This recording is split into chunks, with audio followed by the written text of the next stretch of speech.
Waiting to the last minute. Hi, everybody. Hello, hello. What's going on, peoples? Yeah. I'm sorry, everybody. I was trying to get Margarita on because, Hey, she's always Richard. fashionably late. So What's up, tonight man? we have Francia and Margarita, the co-host as always, and our special guest, Richard Quadrado, who happens to be my son. And tonight's topic is I'm going an to old be man. on how domestic violence affects children. And the reason my son is on because he experienced my domestic violence. So he's here to give his opinion and his voice, not his opinion. It's actually what he feels. And Margarita did not experience domestic violence, but came from a home that had domestic violence. So she's here to discuss her feelings on it. And Francia lived in a home with domestic violence and then was in domestic violence relationships herself. So we are here all to give a little bit of chitter chatter. Margarita. So my first question is. So before we move on, sorry, the logo is in my face. I can't see me. Can you guys see me? No. No, the logo is in your face. Let's Technical difficulties. Okay, no. Whose Can you microphone? move us around, or I'll go like this? and let You're me gonna, see. you're gonna catch a Let me cramp. Don't do see. that. No, let me move it to the other side. There we go. That works. Is that That better? works fine. Yeah. Here we that go. works. Oh my God, I Thank got it. you. Wish you'd have done that sooner. Hey. Guess what? I just discovered it. You see, we're not all so We're tech learning. savvy. Well, we had the 10-minute talk So before. we keep pushing the buttons until we figure it out. But there, Is there anyone out there live? Send us a message. Let us know you're watching. Make sure you converse with us. We love to hear from you. We'd love to know your opinions on our topics. Is there something that you want us to discuss? Like I said, tonight's topic is children of domestic violence. And I'm going to start asking the first question, which is directed to all three of you, but especially to Richard. As a child of of witnessing your mom's domestic violence, Mm-hmm. how do you recall how you felt? Oh yeah. Witnessing it, everything else like that, it really pissed me off. There was such an anger growing inside of me, for a couple reasons too. One of them, the fact that I was witnessing my mom, getting hit, and the other part of it was me being too little to do something about it. So that really irked the hell out of me. And so I carried that anger for a very, very long time. So, but that's how I felt, and those are the reasons why I felt that way. So I totally agree. I piggyback on that. I was 3, 4, 5, and it wasn't until my dad moved to the United States that we were so happy when he used to come down for the summer, but it was a bittersweet because at night he would get drunk and literally break my mom's leg, beat her in front of us. And it was horrifying. And I can understand that feeling of feeling powerless, like you mentioned to your mom. yeah, I remember. What is that me or that who? I remember as early as 3, and when my dad used to come home drunk, I used to go and hide all the butter knives in the forks. I would take them out of the gaveta because I thought he was going to stab her with either or. So I would take them all out of the gaveta and hide them. And then I would get hit for it the next day, but they never knew why I did it. So I think even the insight you get even as a child, where you are powerless, but you still will do something to feel like you're doing something. I think that's what helps us keep our sanity, Richard. Yeah.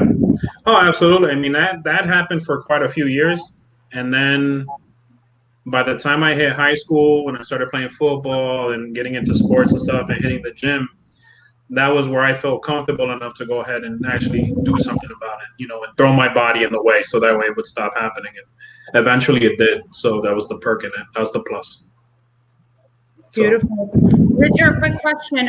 Were you ever, or when did it stop, or when did the relationship stop with the domestic violence? How old were you?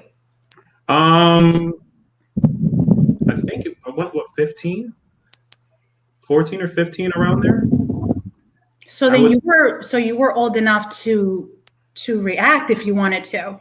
Yeah, because considering the fact that when I started seeing it happen, I was probably like 8 or 9 years old. So going from a little kid and a few growth spurts later to 14, 15 years old, yeah, that size matters. Size matters in that case. Because I remember my brother. Yeah, I remember my brother. When we came to this country now, and my mom came along, and my dad was going to try to do the same thing. My brother was in his teens now. So my brother confronted him, like stood up to him, and he was like, "You're not going to continue to hit her. Like, you're not." And my dad went at it with him. And that's his baby boy. Like he loves him to death. But vice versa. But he confronted him. But then it stopped. Exactly. It stopped. And then he had a heart attack, of course. That helped. Because he wasn't drinking anymore. Yeah. One of the things that, and one of the things that I recall very well, and he's saying that he remembers when, he started working out and stuff, but I remember one of the more severe abuse episodes. I was walking out of the car, and Richard was walking with me, and he came and hit me with a car radio behind me. And I remember Richard was 10 years old, and Richard jumped on his back screaming, "Leave my mom alone, leave my mom alone." And he was trying to get Richard. He was trying to get Richard off of him. I remember the car radio. I remember Richard swinging this way and swinging that way on his back. So he made the adrenaline probably at that point. Your adrenaline was that it was, that he waited until he was in high school. But the truth is, from a very young age, they want to protect you. Yep, that's very true. And because no child wants to see their parent hurt. So, for as little as they are, they do remember. They do go out there and try to survive.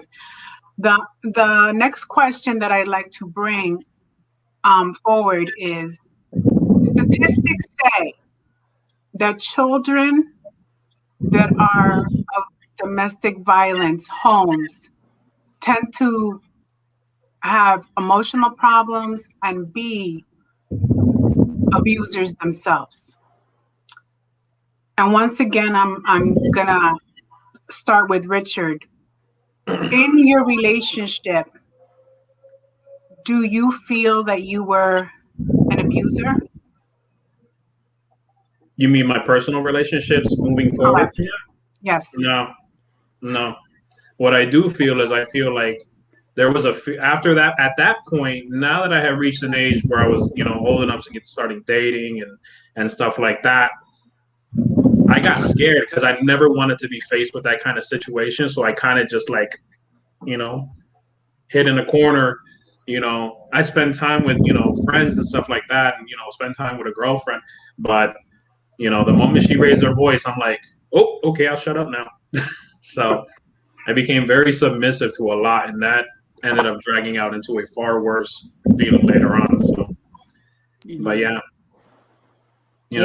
victims of abuse they'll take on multiple roles, and then they either might stay the victim of abuse or, they might try to overcompensate and be the abuser. So You can, yeah, it can go either way. yeah. What about you, Mhm. Margarita? Oh, most definitely. Anybody came at me crooked, I'm picking up bats. Yeah. I have been accused by two of my ex-husbands, well, one who's died and one who still hates me, that I was an abuser. But you're not going to talk to me like this. You're not going to grab me by my arm, because right away, that's survival mode. Yeah. So before you hit me, I'm going to break you at the knees. And so that's how that flipped. Emotional. I think we do become emotional, and not emotional where you become passive or submissive. I think we become like, we're more alert. You know, in Spencer's, they have that thing, that round ball, when you put your hand on it, that like colorful electrocutes go. Yes. I think that's what we become. So depending on which scenario we are at the moment, then we bring it down a couple notches, not to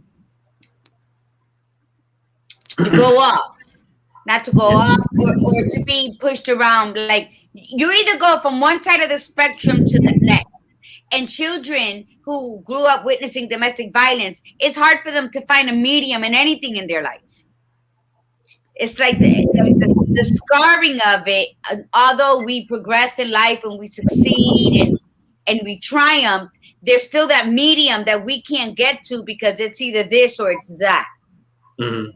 So it takes a lot of years to meet yourself halfway. You know, to say, you know what, let me find a different angle, because I don't want to be the man in the relationship, and I'm not going to be anybody's little pushover. So I have to meet myself to where I am comfortable enough that I'm not gonna take every body language or every word said as though it's an attack. But that took a lot of years of cultivating, Richard. And Oh yeah. it also cost me a lot of relationships. Oh yeah. I mean, if you're stuck in fight or flight as a kid, you're probably going to be stuck in fight or flight as an adult as well. Yes. So, it's make peace with what you can and move forward after that. Yes, I feel I was in both. So I grew up with thinking, it was okay. So when I was in my teenage years and ended up in an abusive relationship, I thought it was tough love, and that's the way he loved, and and he, he'll change, and it's gonna be okay. But then when it got really bad, I come home with black eyes, and my parents were like, "Call the cops."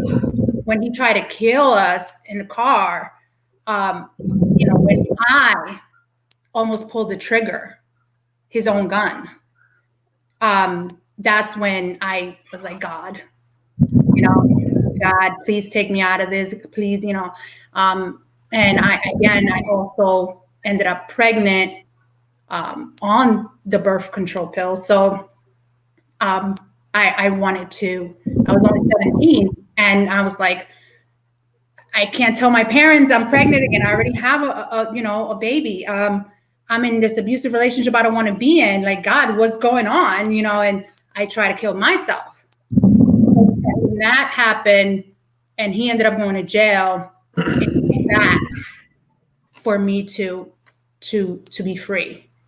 And I thank God every day for that. And then ever since then, it was like Margarita said, I was more alert. I was more like, well, I got to pick them better.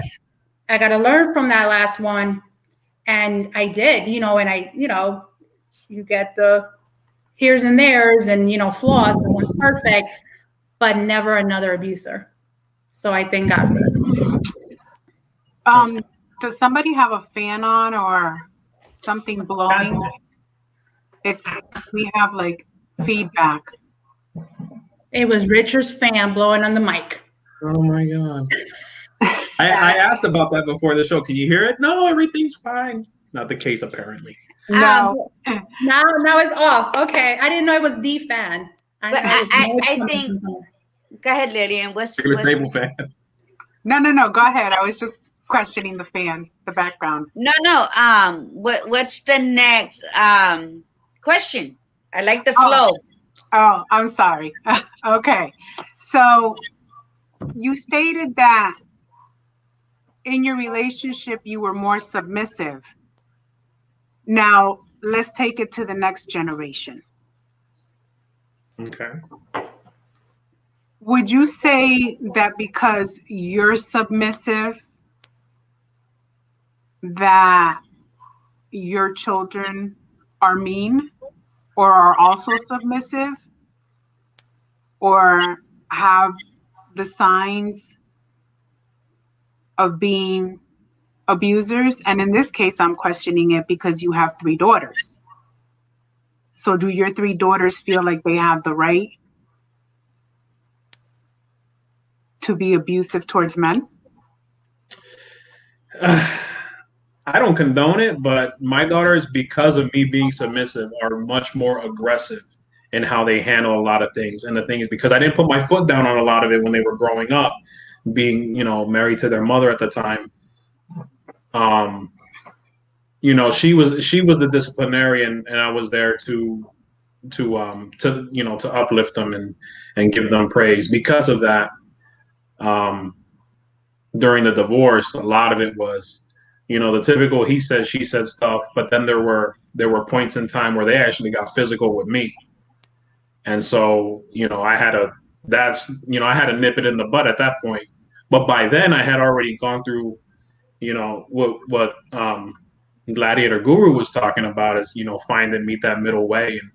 And I was a better person later on for them to be able to discipline them and show them the error of their ways. But in the beginning, no, they were super aggressive, and I had to let them know. I'm like, listen, if you hope to have any relationships in the future, you're gonna have to stop what you're doing, because if you're gonna treat me like this, you're gonna treat every man that you ever meet the same way, and you're gonna be dropped like a hat, or you won't ever get the chance to actually be in a relationship. So. Absolutely, that was good advice to give them. Unfortunately, when you have a parent who is abusive and then the other one not, they tend to go that route.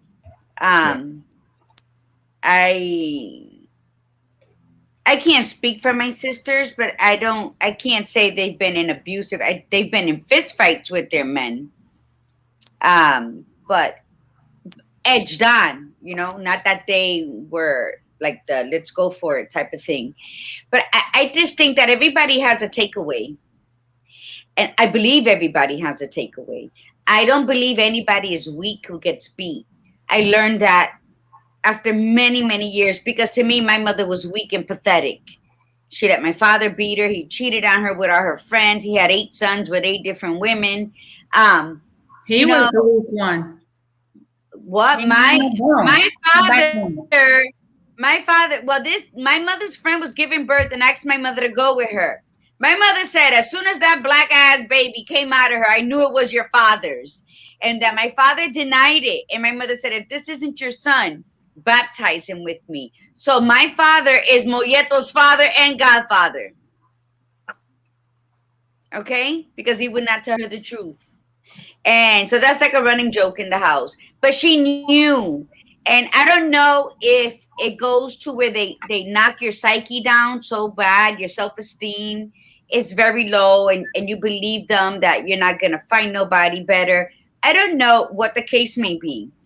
What I do know now, in my late 20s, I learned it is not to judge the women, because I was so adamant that and I'm a curse, that the motherfucker who dares raise his hand to me has yet to be born, that I just looked at it as though, why are these women letting themselves get hit?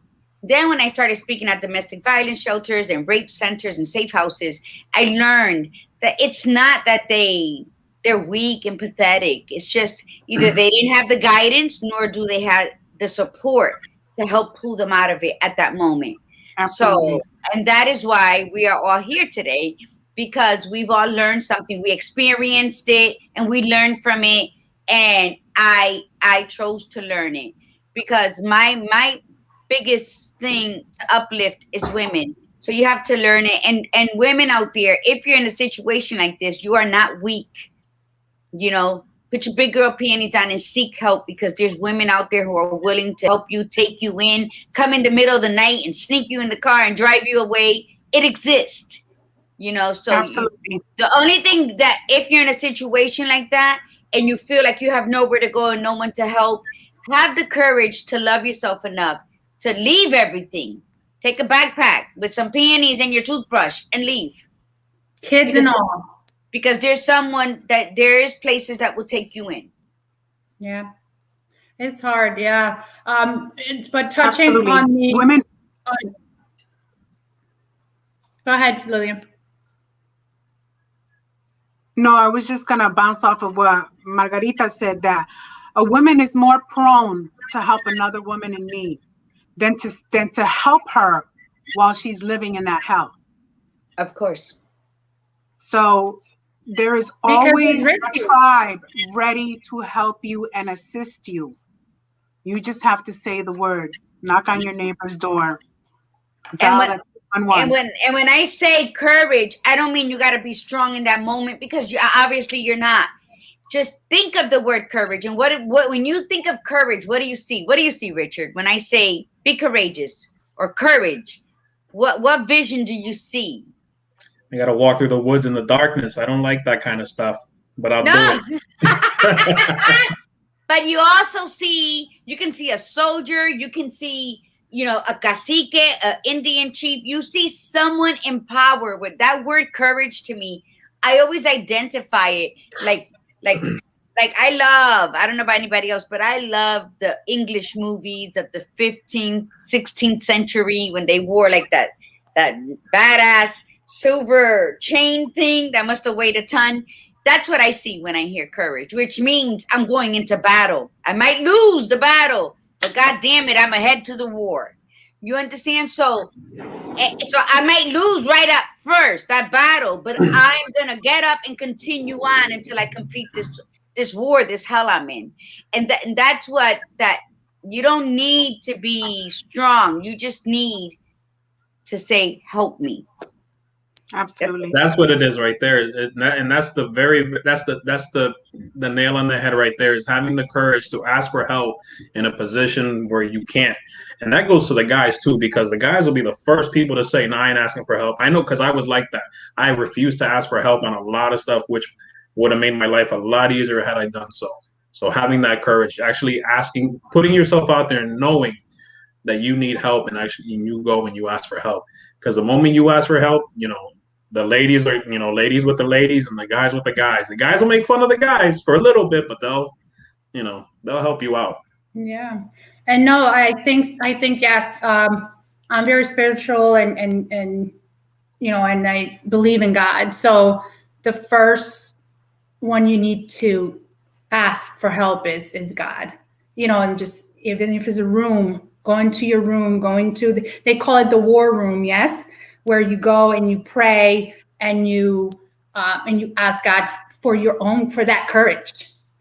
And find little step by step, and you don't have to do it all at once, but yes, find who's going to help you, baby steps, but definitely because you're scared to turn to your family, right? They told me, like Lillian said before, they told me they were my sister Maria, she's quick to cut you off. If I complain to her and I'm back in that situation, don't talk to me again, don't whatever. So you kind of, when you do, grow the courage and you know you can't turn to her or to that person, then you're like, oh, I'm by myself. But no, yes, always ask for help. Yeah, that was a very important line Lillian said in our first one with domestic violence, is always be there. And even though we're mad, just say, when you're ready, I'm here. That's all they need to know, is that when they take that first step, baby steps, perfectly said, because you got to go back to infancy. And before you walk, you had to crawl. Well, bitch, you've been crawling long enough. Time to get up and say, please help me. And a whole tribe is going to come for you. So that's the encouragement. And Lillian, when Lillian said that last time, I was like, yes, that's what needs to be told, because we become so, pues jódete. You're gonna go back to him, pues jódete, I don't want to know nothing about you. That's not love. That's not unconditional love for a family member or a friend. It is like, you know what? She's not ready. Just, hey, when you're ready, give me a call. I'm here. I hope you move out. I hope you do whatever. Absolutely. Yeah. It's to have the courage, but also the hardest thing, and for me, and this was my situation, I'm sure there are other people out there, is my pride. I was too proud to ask for help. I was too proud to let anyone think that I was living in that situation. I was too proud for them to say, what? That big girl is letting that little man beat her butt? It was just the pride and was killing me. So there's one thing that you have to know. There shouldn't be any pride. Swallow that pride. And we've stated before, have the courage to ask for help. Definitely. Just do it. Your life will turn around. Like, we'll do a 360. Yeah. I have a question for you, Lillian. Go right ahead. Going forward, you experienced it with Richard. Here we are, how many years later from when he was 10 years old and jumped on his back? We don't need to talk about that. Just go with the question. So how many years later that you're having this, not only are you having this conversation, but you're doing it. Well, this is, 29 years in the making. So, yeah. To an audience. What would you suggest to mothers who either have gone through it and have not brought it up, not to be, I know, I want to forget that. You can't forget that because your child suffers in silence. And that suffering is so silent that even the child growing into the man has zoned out of it, but it's affecting him in the fibers of his being. Oh, it's gonna affect you. It's gonna carry. Had I not gone on the straight and narrow and made changes in my life that reflected more within me, things that I needed to get over, actions that I needed to take to to better my life, then I'd probably still be suffering right now. I'd be a mess. If I had something to put out there, is like, look deep within yourself, find those fears and get rid of them. Woo! Overtake them. Richard, get rid of them. Yes. That was beautiful. So it does take. I'm sorry. Go ahead, Lillian. It's okay. It's okay. One of the things that I wanted to say is, as a mother who went through this with my child, like, there's certain situations that he doesn't remember, and there's certain situations that I don't remember. I never addressed and sat down and had this conversation with him. But when he was going through his divorce, and not due to the divorce itself, I noticed how broken he was. And I blamed myself at that time, feeling that because he didn't have the strong man upbringing of a father and only witnessed abuse, that he wasn't in a position that he wasn't in the position that he should have been. And that is when I tended to start telling him more and more, you are a wonderful person. You are a wonderful father. You are a wonderful human being. You are loved. I admire you. I'm proud of you. So these are all key words that we must be using on our children when they're very young, not only when they're suffering. I made the mistake of starting to use him. Well, it wasn't a mistake. I started using them when he was already going through a hard time in his life. I'd like to take this moment now. If I've never said to you, I apologize to you for that horrible upbringing, but you are the love of my life. And I would do anything in this life to make sure that you're happy. We're good. That's beautiful. On that note, my kids did not witness abuse, physical abuse, but there's plenty of other abuse that does not include physical, right? Being physical. Oh, definitely. And emotional, right? Verbal negligence, not being present with your kids. And me being a young mother, I obviously I have all those abuse my kids in other ways. And now that they're older, and I was never physical with them. Like I never hit my kids. I'm a yeller, when they get on my nerves and when they need to do something, but I never hit my kids. But now they're older, and just because you didn't hit them and just because whatever, you're like, I was the greatest mom ever. What are you talking about? I didn't hit you. No, mom, you did this, and that. And you're like, oh, I don't remember that. Oh my God, I did that. Oh my God, you didn't hit. So back to the question and back to you two.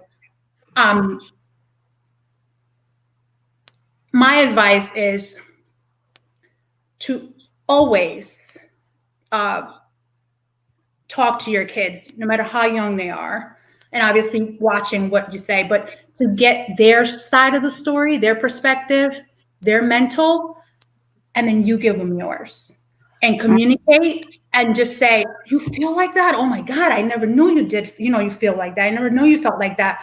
I'm sorry. And start early, because it will affect them. And God blessed you, Richard. God blessed you. And God bless my kids, because they're amazing. But what if they didn't, right? What if they didn't choose to take that personally and that personal growth on upon themselves?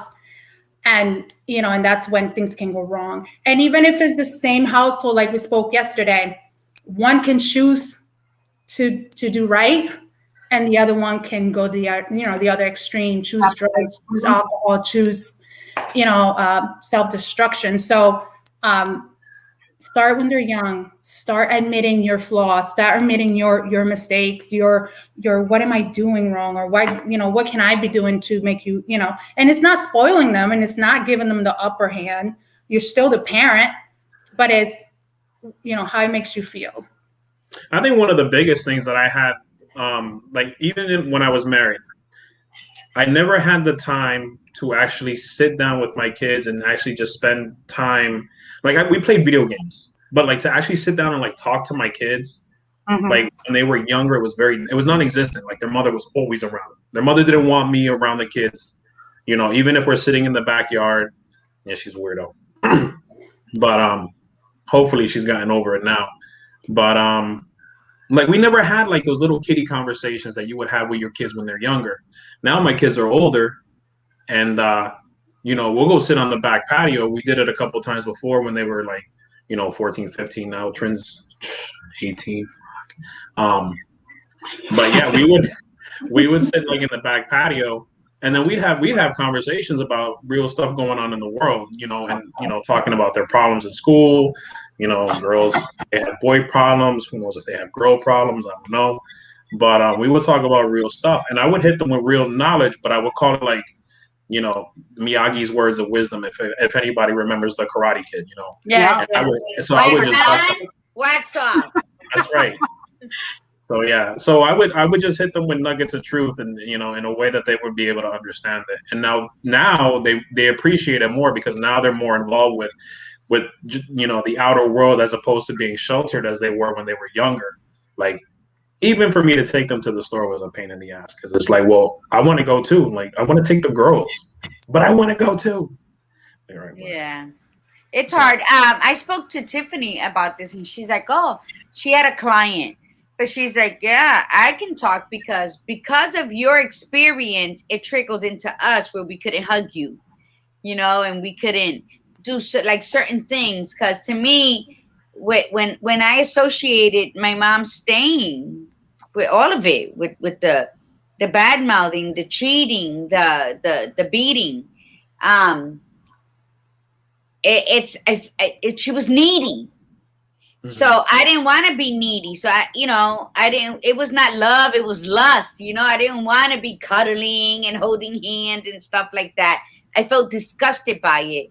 that I wouldn't even allow my kids to hug me. Tiffany was 10 the first time I actually embraced her. And now I'll hug a fucking tree all the time, like grounded and Now, shit. were you like I that love with your it. relationships? Were you like that with men? Yeah, yes. I was like the man in the relationship. Like I'd turn around afterwards, don't touch me. Give me a minute. but, but you know, and then through my mom following relationship with her neediness, I mean it goes on. Like my dad, who was the love of my life, you know, he never hit us, and he did that, and they were both alcoholics, you know. And then my mom meets another guy, and then this guy starts molesting me from the age of 6 to 14. So again, she wasn't there to help. So that also adds, you know, that's where my personalities were born, through that trauma, you know, when you remove yourself from yourself while you're dealing with this type of trauma. So all of that, the touch, I didn't become an introvert, but when I wanted to be touched, I allowed you to touch me. How's that? So, and it goes on, and it does trickle on to your kids. And like you, Richard, I do have very big conversations with my kids. Even when they were little, I'm like, don't hug me, but I love you. I said, don't think I don't love you. Mommy's not ready for that kind of stuff. So they always knew, and they'll tell you. We had the weirdest mom. She would always say, I love you, don't touch me. But you know, they're 34 and 30 now, and they totally understand. They never felt unloved or unwanted or anything, because I've always had very open conversations with them, because I was not given that. So when you're left to your own thoughts and process, and you're seeing all this abuse, and then they want to kiss you and tell you Dios te bendiga, that's a lot of confusion on a kid, you know. So yeah. This is wonderful. And Lillian, what you just told them, that's so beautiful. And I think we have to do that with all our kids. And I've continued that with my grandkids. You said 18, my granddaughter's 18, you know, and they'll call, like we FaceTime today. And so you continue on that open communication with them, and you talk to them about everything, so they don't have to be cheated or lied to outside of the home.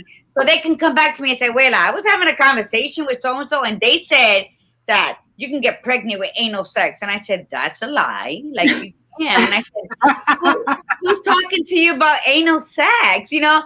And so, but that's how much of a respect that we had, that they know that if they hear something that doesn't sound right, they can just bring it back to me instead of going anywhere else or whatever. And that's what you need.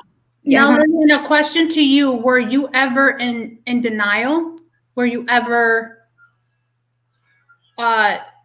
like after the whole relationship and everything, did you mentioned you never brought this to Richard till now? Like, were you ever in denial, or you were just afraid of bringing the conversation? Neither one. I wasn't in denial, and I wasn't afraid of discussing anything with him. It's life just takes its toll, and you, right?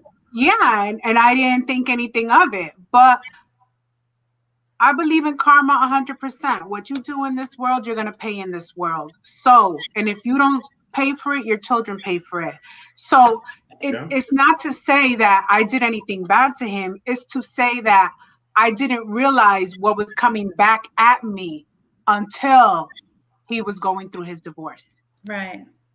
And that is when I realized the situation that he had grown up with and what it had done to him. So that's why I say, teach them when they're young, like constantly lift their spirit. Teach your little girl to be a queen. Teach your man to be a man, a proper man, and how to treat other people. So those are the words that I was saying. And now, forget about it. Now we have a great relationship. Absolutely amazing. We love each other. We call each other all the time. Where almost every day he's on the phone calling me. And that's like, beautiful. He's like, just calling to tell you I love you, Mom. My boys are like that too. Again, they brought some of the past back. All the viewers are like, he's such a mama's boy. No, that's a beautiful thing. I felt attacked because of that. I'm like, I put my past in the past. What are you talking about? Like, you shouldn't bring my past up. Like, But I'm like, hold on, you're not me. How come you haven't put it in the past? How can we help you put it in the past? Because I don't want this to go back to your relationship. Like Richard said, you're going to start dating. You're going to start looking for your wife. Like, you don't want to bring that anger into your new relationships. How can I help you? And they were like, and then when I mentioned therapy, they were like, Mom, have you been to therapy? You go to therapy. And I'm like, I have. And I said, I have. Yeah. And I continue, and I have my own ways to meditate, and and kind of, like you said, get into my soul and my spirit and let the demons go when I have to, and call Margarita. That's dangerous right there. Sometimes I tell them to leave, and other times we just cuddle. Okay. But that's beautiful. Yeah, going back to Margarita, because we have kind of the same mother-parent dysfunctional parent situation. Margarita, your mother was in denial, yes? She still is. My mom. I tell you, my mom has schizophrenic, dementia, sprinkled with manipulation. Yeah, she still be like, that didn't happen, like whatever. And my mom till she died, and every time we will bring it up, like, Mom, why didn't you leave my dad? Mom, why didn't you? And I love my dad too. He's the love of my life too. Like, I know his wrong, but I was I was daddy's little girl. My sister, kind of was like, she loved them, but she wouldn't, she would be on my mom's side. And I'll be on my mom's, like, Mom, you should have been, a strong woman. You should have left him. Like, why didn't you? And, oh, what do you mean? That's your father. Like, I wasn't going to leave him. I never brought another man in their house. And so she'll start giving everything that she didn't do, but she wouldn't admit the wrongs and our feelings and what we went through and the trauma and the abuse.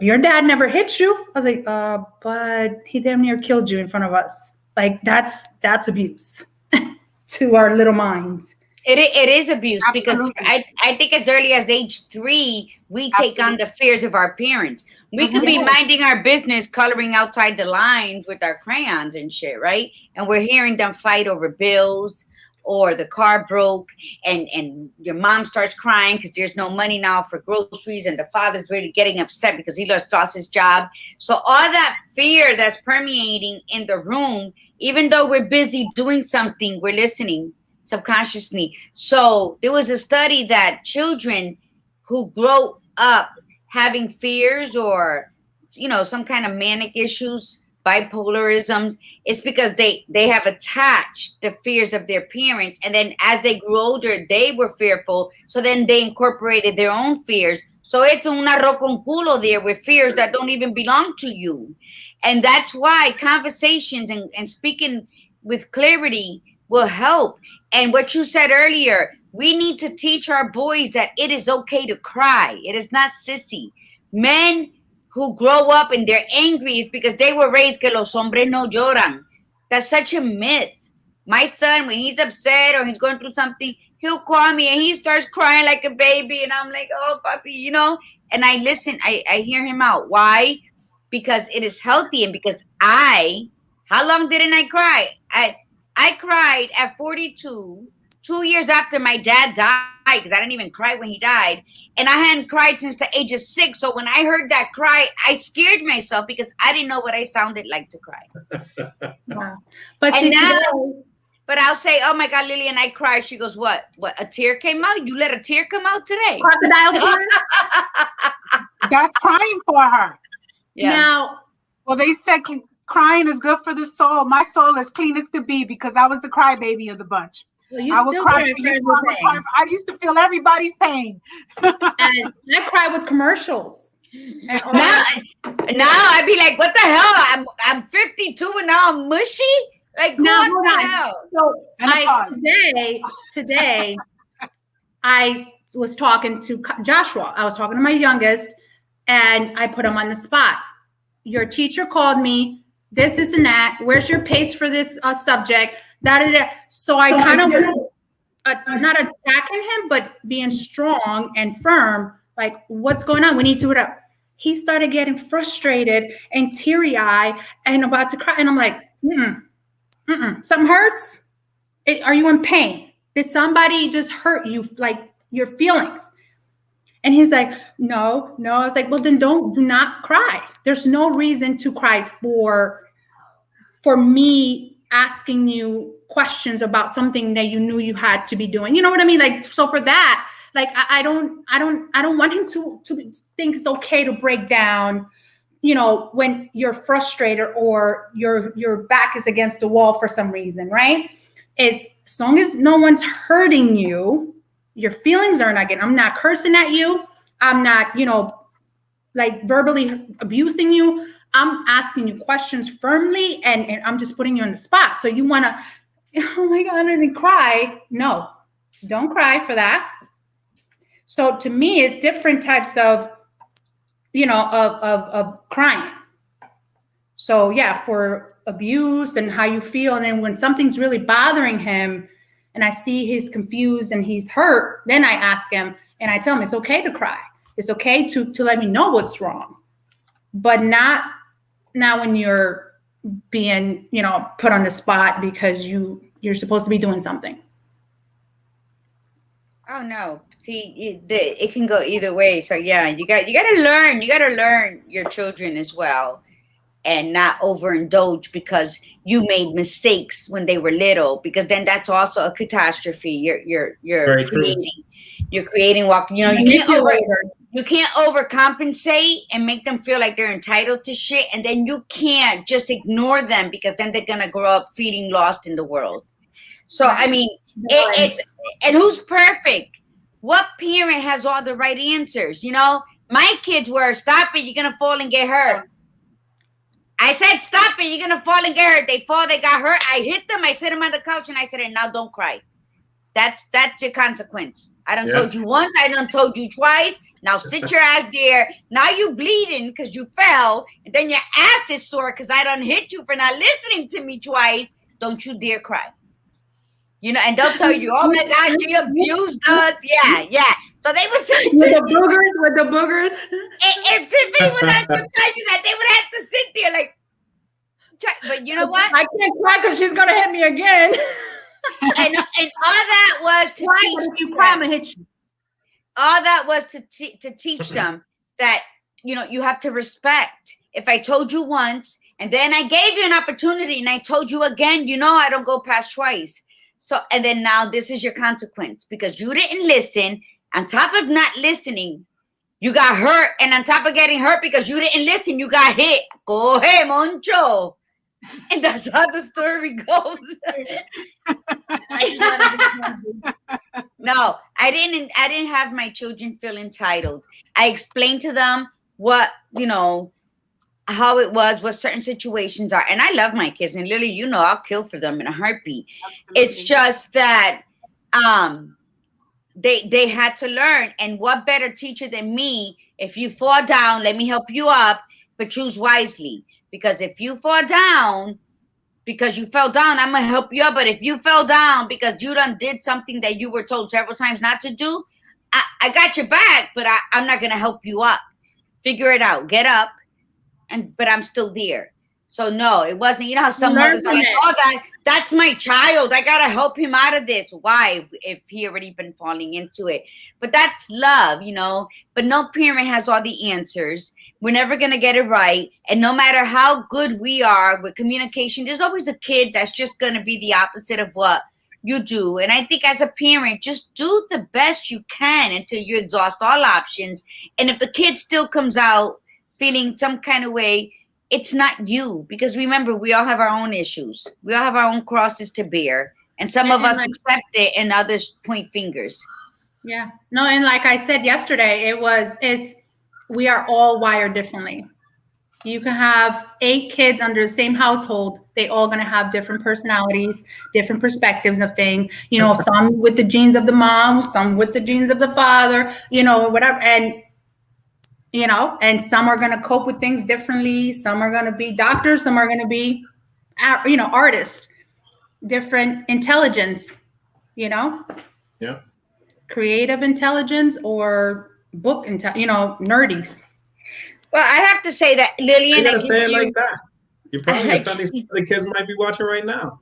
No, nerd. A nerd is not an offense. You could be you're a nerd. You better take that with pride. Just watching the facial expression, it's just like nerdy. just call them Drens. Really? Dren.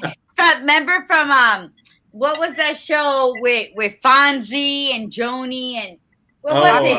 Happy Days. Happy Days. Remember when Joni fell in love with somebody and said he's a nerd and she started calling him Dren so he wouldn't feel bad? It was nerd spelled backwards. Yeah. And that, I don't know how that popped in my head. I haven't seen that like in forever. But Lillian, it was courageous for you to have your son come on today. So Richard, I thank you for having the courage to come on, because a lot of people don't want to go there, shame, guilt, or whatever it may be. But I think even though we still feel that, we still went ahead and did it for the greater good of being. I'm hoping get out there to whoever needed it. But yeah, thanks for having me on. This has been fun. Definitely. I think that when we suffer these things, it's because God is reminding us how sometimes our purpose in life is being the lighthouse and bringing others into safety. You know, we're that beacon in the foggy nights, in the storms, that let them know you're going right. Come on, I'm right here. And sometimes we just gotta say, in this season in my life, I'm sitting still. Soy el faro. I'm the lighthouse. Let me make sure that my assignment is to bring people into safety. And I think this forum and this platform and the shows that we're doing now, Lillian, that's what you're doing for people. So I commend you. Thank you. Richard, before you leave, is there a word of advice that you would give women of abuse out there, and the man's perspective, what you would say to them? I know what I would say, but I would definitely not say it on this show. Full transparency. I think just learn to communicate. I think that goes for both men and women. I mean, Margie said it a ton of times. Francia has said it a ton of times. You said it a ton of times. But I think what really ends up happening, Margie, I heard her say it in one of the shows, is don't start. Look within yourself. And if you find a flaw, that's something that you don't like, don't throw it at somebody else. You need to fix it yourself. And so that goes for women that want to project on men. That goes for men that are too scared to admit that they're scared, and they project it on women, so they act super tough. So in the end, and if you have those two people decide that they want to have a kid, guess what? What do you think that kid's going to end up like? So, work on yourselves and something to work on yourselves and motivate each other to work well together. And then if you want to start the family, bring the family, and the kid's going to have the best opportunity there. Absolutely. People say, oh, it's 50-50. No, it's not. It's 100. It's 100. Yeah, exactly. Yeah, you have to show up 100% into whatever relationship you want to build on. And that's where for sure people are like, oh, well, 50-50. No, it's 100. You got to give all of yourself. They have to meet you with all of themselves, and then the compromises start. Well, I don't eat pizza, or I don't eat meat, or the smallest, simplest things. You get to learn each other, and then you kick them out the door. That's it. That's it. No fried chicken. This is not going to work out. Yeah. Sorry. What do you mean you don't like black? Yeah. But I mean, as silly as that may sound, what Richard and I just said, those are sometimes the breaking points in relationships. Absolutely. Oh, I hate that she's always dressed in black. Makes me, there's no color. It dulls my spirit. Like, it'll look, I mean, it's just, sometimes it's the simplest things. So yeah, I just think that if you know your worth, then you're going to value the worth in whoever you choose to be your partner, whatever connection you make with somebody. And then you start it's like when you buy a lot and you're going to build a house, you have to turn that dirt over. You have to make sure there's no rocks under there. You have to hit that dirt that we're doing it across the street. Sinkholes. Yeah, you have to make sure that that foundation is going to be solid. And that's when you do the work. And the thing is that so many people are lazy and liars. So they're lazy where they don't want to learn the next person. They just want to project from them. And then they lie about who they really are. And then 6 months, a year into the relationship, you done bought a car and co-signed for somebody. You're stuck, right? Because now the truth comes out. Or you don't have babies. The conversation went all the way to relationships. Let's draw it back in. Yes. So one of the things that I mentioned earlier was that statistics say that children of domestic violence homes tend to need more therapy, are angrier, and will become abusers themselves. For those mothers out there who insist, or those that stay and insist that it's because they want to make sure their children has their dad, or they want to make sure that their children have their mother, look at what you're doing to your child. Leaving, cutting the cord, running out of there, saving yourself is also saving your child. You're not doing anything at all for that child by staying in a relationship that is unhealthy for them. Absolutely. I tell you what, I'm a better father without their mother than me being with inside the same house. And I can show my kids, and I can teach my children a lot better and explain things to them way better than if I was still with their mother. And so if you're worried about that, keeping them with their father or whatever, you're one person. If you're the woman that's being abused, if you're the man that's being abused, and you're worried about the kid is going to pick up on all of it, and you will be a way better parent to your child if you actually do go, choose to walk away, but make sure that your child is your priority, and that if he's out or she's out, that the child is their priority, and that's the best thing that you could do for the child. That's it. Wouldn't it be? We'd be in such a more better world if we were to take that initiative, right? Once we realize two adults, we don't get along anymore. We don't, we found, we're growing apart. We can't agree on things. For our kids, for our sanity. Exactly. Let's go our separate ways. And get rid of family court. Before you start getting violent, or before you start showing the abuse in other ways, right? Neglect, and like, why is he changing? Like, why is he not into me anymore? Why? Be a man and tell me, listen, and then be a woman and listen. And you can't change someone, like you said, reach within yourself and change you for, continue to be you and change you for who you want to be, not for the person, but, and let go and learn how to let go. But that takes maturity. That takes maturity. And that's what I'm saying. I wish that we all had that. Well, I wish that we grew up. And again, it goes back to us as parents, like giving our kids that maturity, right? That wise knowledge and advice. It's like, don't get violent. Don't get low or depressed. Just no, acknowledge that relationship it has to end for A, B, or C, and move on and still be you and still do what you have to do, and you'll find someone else.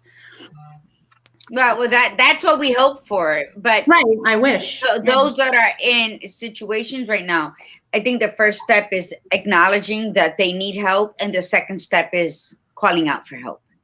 And if you can do that, you are on the right path.